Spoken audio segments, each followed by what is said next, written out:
2022.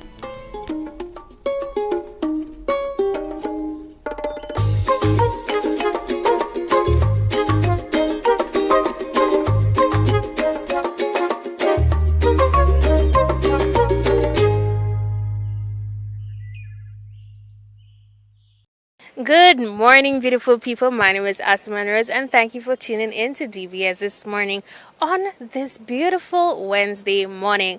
Now, guys, today's show is going to be about diabetes, saying that we're still in Diabetes Prevention Month, as well as some nice smelling products. Now, before I get into all that great stuff, let's take a stop at the news desk for this morning's headlines. Good morning. Prime Minister Philip J. Pierre has expressed frustration with the bureaucracy associated with aid relief from agencies like the Caribbean Development Bank as he detailed his government's efforts to assist those impacted by the November 6 flooding. We have a challenge of how we will finance these mitigation efforts. We have to finance it at two levels. Level number one, we have to try to mitigate against the issues. That means we have to build retaining walls, we have to build structures that can deal with the floods, the hurricanes that will come. Then we have to adapt. We have to adapt to the situation when it arises. The Prime Minister, who chaired a meeting of the National Emergency Management Advisory Council on Tuesday, indicated that financing post-disaster recoveries is proving difficult, particularly against the realities of climate change. The Executive Director of the St. Lucia Employers Federation, Jerome Jules, says there are factors to be considered before employers can pay wage increases, which should not be tied only to inflation. If we tied wage increases only to inflation, there are going to be times when the employee will not receive a wage increase, even if his company were to be doing well. And I'll give you an example. Between 2018 and 2021, the inflation rate was negative. So in 2018, it was 2.6%. In 2019, it was minus 0.5%. And then it moved to 1%. And in 2021, it was 2.6%. On average, the inflation rate was bordering on zero. So the question I want to ask is, if we are guided only by inflation, should any employer have given a salary increase? No. He says other issues such as how well the company is doing financially and whether the firm has the capacity to pay an increase has to be factored in. In other news, Tourism Minister Dr. Ernest Hilaire is touting the island's performance as a tourist destination, showing strong signs of recovery from the COVID-19 pandemic. Through the community tourism program, more and more St. Lucians will get a chance to establish their own initiatives. It might be a site they develop, an attraction they develop, it might be an accommodation that they develop, or just basically increasing their capacity in those that are involved in artisan work, those that are involved in micro enterprise, to bring visitors into their workspace and to share with them. We've already had significant interest from various sectors, various communities, wanting to apply for assistance, persons wanting to apply for loans, as well as grants, because as you know, it's two aspects to it, loan and grant. Government is saying we don't expect people who never had access to finance all of a sudden to be able to take huge loans. So there'll be a loan and grant aspect. We are also spending a lot of money in community infrastructure. So in addition to what had been done by the previous government in ancillary, you will see work being done in Marigot, in Grosile, work being done in Canaries. We're hoping to do some work in Dennery, and in all the various communities of St. Lucia. The government is actually seeking an increase in the loan that it had gotten from the CARICOM Development Fund of another $3 million US to make those monies available for communities. The minister is also championing the need for locals, especially hospitality workers, to reap benefits from the hospitality or tourism sector. Issues confronting men and boys will be given national attention as the Do Nation Foundation hosts a series of activities in commemoration of International Men's Day on November 19th. The flagship event is a men's convocation planned for November 27th. we are also partnering with other agencies such as the Ministry of Health, the Labor Department. We have CARE, we have Belfund, we have NELU, we have the St. Lucia Blind Welfare, we have the St. Lucia Moto X Club, just to name a few. And that men's convocation, we will be really having creating a space for free, frank, and open discussions in terms of issues that affect our men. We are calling out our men to come out on that day. It will be a day of excitement. There will be domino games. There will be chess games. The convocation will also discuss issues confronting men that are not often addressed in society. Those are your top stories. Thanks for watching. Good morning. Thanks, team, and don't go too far because we'll be right back.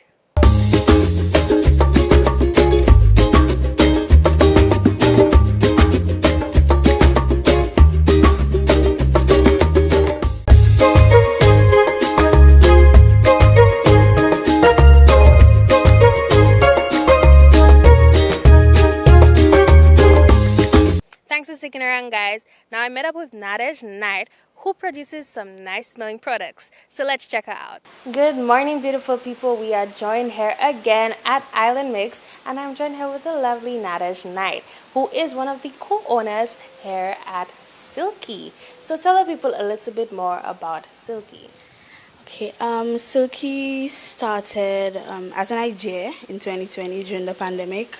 We were locked inside. My sister and I, we kind of wanted something productive to do, and we wanted something that we ourselves could use later on. She's a candle lover. I like candles, but she buys them a lot. So it was an idea, and we didn't really start it until the year after because we couldn't get products. Everything was so expensive. But the idea started, and we named it Silky after our grandmother because her name was Sylvia Ephraim Knight. So it's spelled SYL for Sylvia, K for Knight, E for Ephraim. We always wanted to do something to honor her, so after we got the idea, we were like, okay, we were thinking of names, and we're like, what can we name it? It did not start until probably mid-2021. I had to do a lot of research, a lot of background information. I had to get testing kits. I did testing, and I had friends and family kind of try out the products to give me feedback. But yeah, that's how it started. And we did not officially bring it out to the public until this year, 2022. Okay, so guys, you see there's a lot of work that goes into all these amazing stuff. Now you keep mentioning products, but what products exactly do you do? Okay, we sell scented candles. We want to venture into stuff like soaps and body scrubs and stuff later on, but for now we only sell scented candles. Okay, so what kind of scents do you work with? We currently have peppermint, vanilla, jasmine, lavender, cinnamon.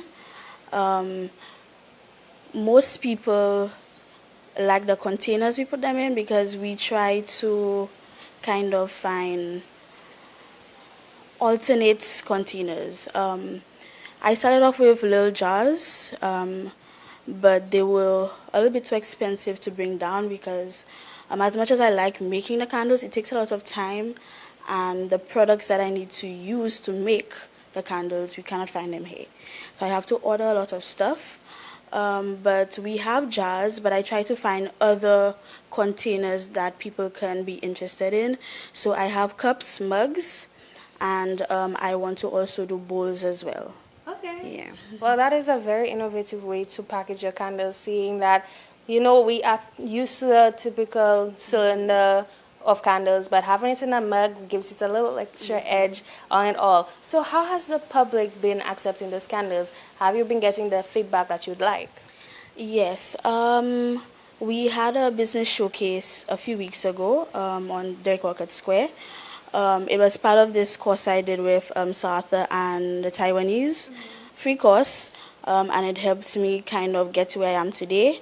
So we had this showcase where the small businesses had to showcase their products or their services.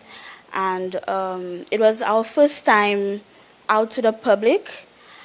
Before that, we were just family and friends. But a lot of people, we got a lot of orders. We could not sell because we only had our display. But we got a lot of products, and a lot of people were interested in how we presented the candles. So yeah, we got a good bit of feedback. Okay, so with your friends and family, when they were testing and whatnot, did they give you like, yes, do the mugs, we love the mugs, that's why you're going into the bowls and these other things? Yes, I think they kind of were more interested because it looked different. It wasn't the normal jars with the lids and stuff like that, yeah. They gave us a lot of tips on what not to do. Because our fragrances were not as strong as they were in the beginning. So the candle would start to burn, and then, yes, you would smell it, but when you reach halfway, it was just, not smelling anymore. So their feedback kind of helped us, I don't say perfect, because we still have a good way to go, but get our candle to a decent product. Yes, now I understand there's no such thing as perfection. It's just improvement and improvement and improvement. And that's what you can do. Now, I love the display of your candles. Honestly, I'm sure everyone out there is going to love the visual aspects of it. Now, I know those scents are things that everyone can get behind. Because it's not anything too out of the box, but it's not just vanilla. You understand? So I really love how you do that. Now, I just have one last question. What is what kind of wax do you use for your candles? We use soy wax for our candles. Okay, yes. so that's amazing. Soy wax is the better alternative. So why soy wax? It's easier to work with, I should say, and I did a lot of research. The candles burn better with soy wax. And your wax depends on your container, and it depends on your wick. So I had to do a lot of research to find out which wax would go well with what I had, as for my containers. Okay, well, you see, you did the research, and I'm sure your product speaks amazing wonders for itself. Now, I think everybody's curious now to find out how they can contact you. Okay, well, we're on Instagram at silky.spa. And you can WhatsApp us 518-6726. All right, guys, so get your hands on one of those candles because they are not the usual. And we all want to look for those innovative ways we can push ourselves and make St. Lucia a better place. Now, I want to say thank you again, Nadish, for giving me your time. And guys, I will see you in one moment.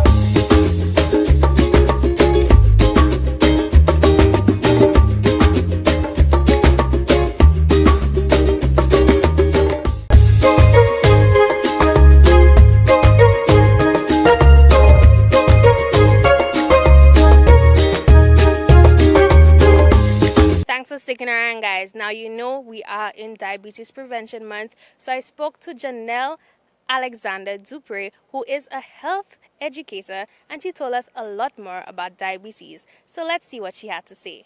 Good morning, everybody. As you can hear, it is a beautiful day and we are at a magical place known as Island Mix. Now I'm joined here with Janelle Alexander Dupre, and she's going to tell us a little bit more about diabetes. And how are you doing this morning, Janelle? I'm doing good. It's a wonderful day. It's good. I'm alive. I'm breathing. I'm happy. Exactly. Alive and blessed. Now, you said you wanted to talk about diabetes, seeing that we are in Diabetes Month, and on Monday was Diabetes Awareness Day?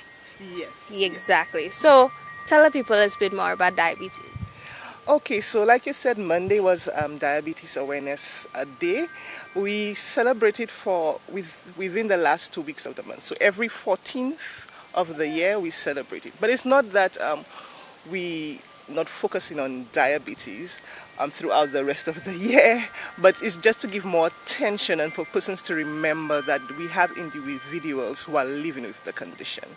And also that persons be more aware and conscious of what they eat. So there are basically three types of diabetes. There's type 1 that you get as a child, type 2 that you get as an adult, although there are children who also get it, and it's more For us right now, we call it a lifestyle disease because of the way we eat, and we're not as active as we used to be. A lot more persons are getting type 2.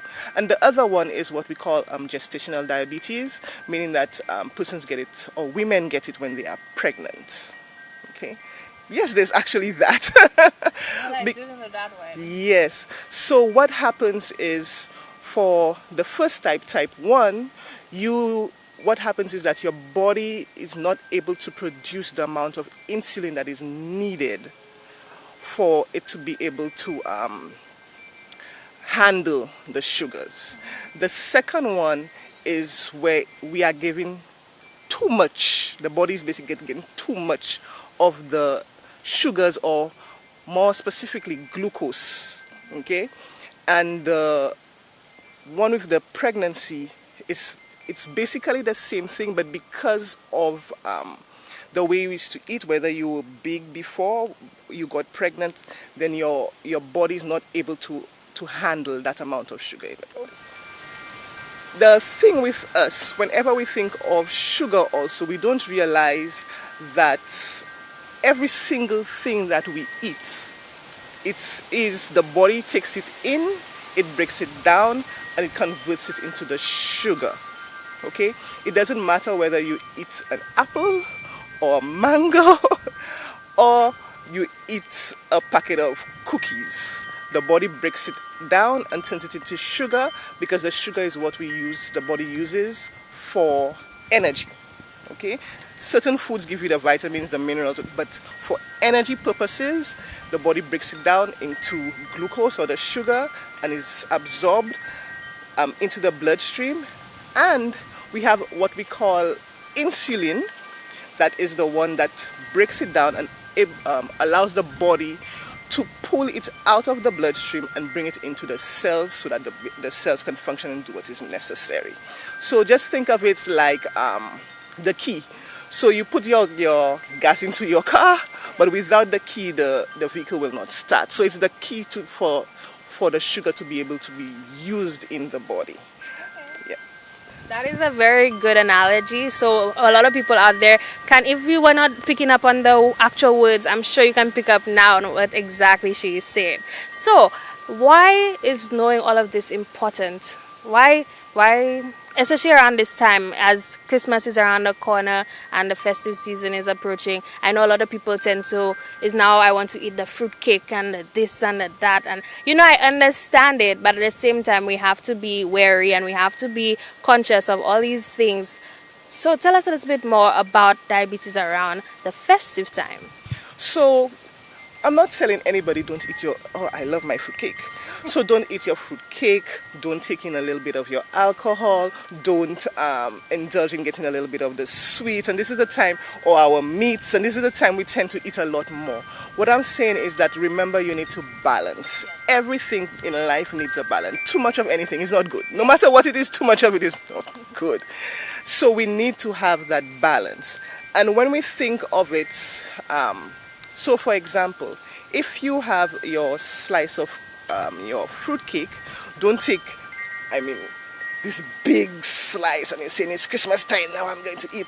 Because if you are diabetic, it'll definitely it'll increase your sugar. As a normal person, you'll be able to break it down, but it'll still take much longer for the body to be able to process it. And what is happening is that whatever the body doesn't need is going to leave it right there in the blood. It's going to stay there. It's going to slow it down. So think of, let's say, a can of tomato juice. So when you pour it, just think of, I'm just using it because it's red. So just when you pour it out, it comes out liquidy. But think of ketchup. When you squeeze it out, there's this thickness to it. So it's the same way when it comes to the buildup of the sugars in the blood. So the buildup of sugars in the blood is the ketchup. It's too much, it's thickened, so it's harder for the body to make that circulation.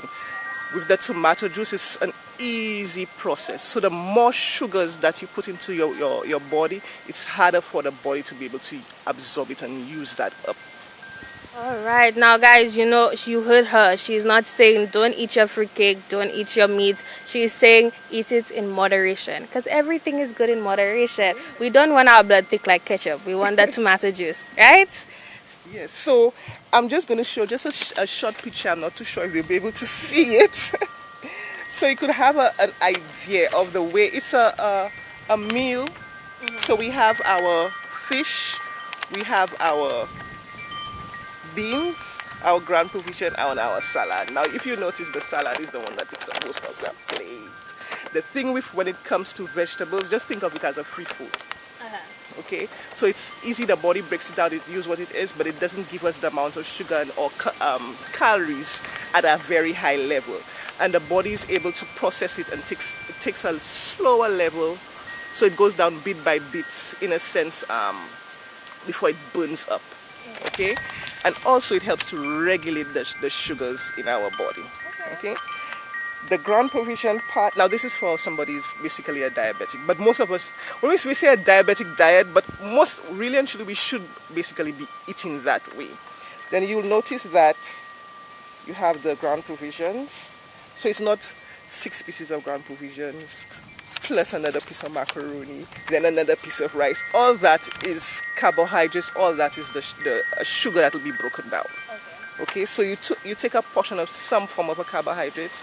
You make sure that you have your beans and everything, that you get your fiber. You also get protein from there, and you have your fish or your chicken or whichever one, or your tofu, whichever one that you are, if you're a vegetarian or not. Okay, so you have what we call a balance plate. So it's not too much of everything. Okay. Yes. Wow, so you see guys, you can still eat good, but you're just eating a little bit more balanced this Christmas season. We're really pushing for that balanced meal around this time, because I know we like our plates heaped to the top, but that's not healthy, and that's not what we should be doing. So guys, take heed to what she's saying.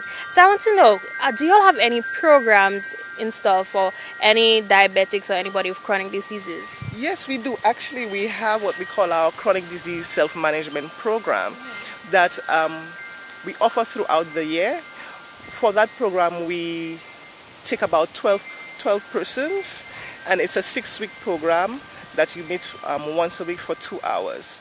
And that information, it gives a guide, and it don't have to be, you don't have to have a chronic condition. It could be somebody that you just want to get the information, or you're a caregiver for a family member or anything, and you want to have that information to be able to assist them. So all you have to do is just call us at the Ministry Bureau of Health Education at 4685349, and you will be able to get that information. You could set up your name and everything, and we'll be able to put the program together. Either we could have it at the ministry or wherever that is convenient to the individuals. Okay, so guys, there is the knowledge. It is at the fingertips. So just call the ministry so you can get that information, especially if you're a caregiver and you just want to know for better help the person. That is honestly amazing that I don't even have to be a diabetic to get that information. And it's not just for diabetics, any form of a chronic condition, and also if you just, like you said, for caregiving, and if you just want the information for yourself, it can also help you. All right, guys, so you have all the information. You just need to use it, because there's nothing more we can do. We cannot make the horse drink the water. You just can lead it to the water. So guys, take that information, use it as to your best of your abilities, and just one more time, just let them know where they can contact you and how they can get more information. Okay, so they could contact us at the Bureau of Health Education at 4685349. You could just call, you'll speak to our secretary, you tell them that you're interested in the chronic disease self-management program, and they will take your name and information, and as soon as we have a group, then you will have that program on board. And also you get a certificate saying that you've gone through the program. Well, if you're not doing it for anything, do it for that certificate, right? So guys, I want to say thank you again, Janelle, for accompanying me today, and I will see you in one moment.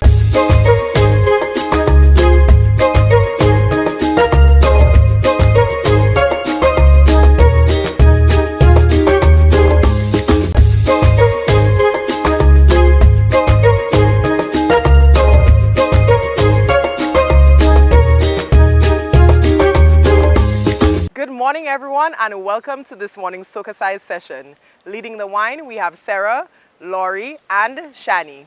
Let's get ready to sweat with Soca Size. For this morning's workout, we will be doing a wine and tone routine to In Stock by Vibes Cartel. Let's go. So we're going to begin knee, knee, roll, sit. 3, 2, 1, and.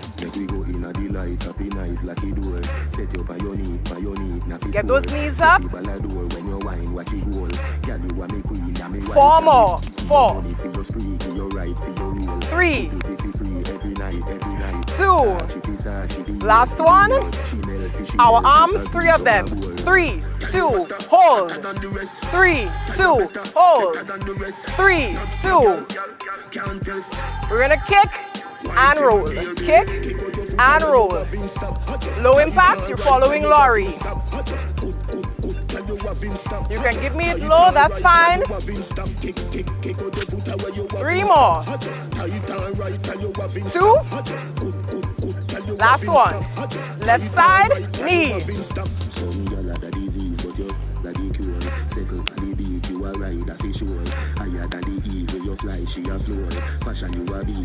Four more.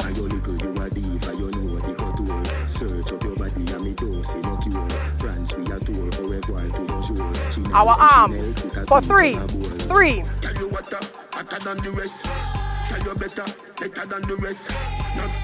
Last one. Kick.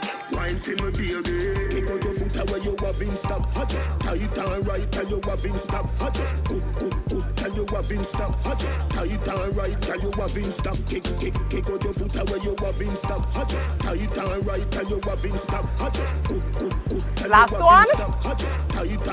Knee.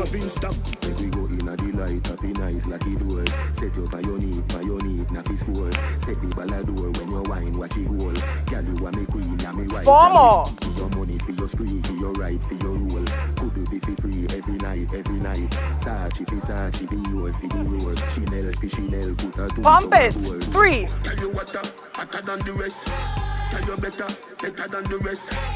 No girl, can't test. Kick. Kick out your foot away, you have in stop. Tie it on right, tell you have in stop. Good, tell you have in stop. 4 more. Right, tell you have in stop. 4. Kick out your foot away, you have in stop. 3. Tie it on right, tell you have in stop. 2. Tell you have in stop. 1. End. That was this morning's session. Thank you for choosing to flaunt with Soca Size.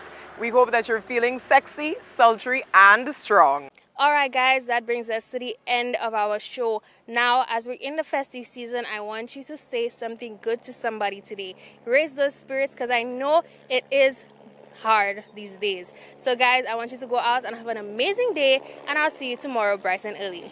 Bye.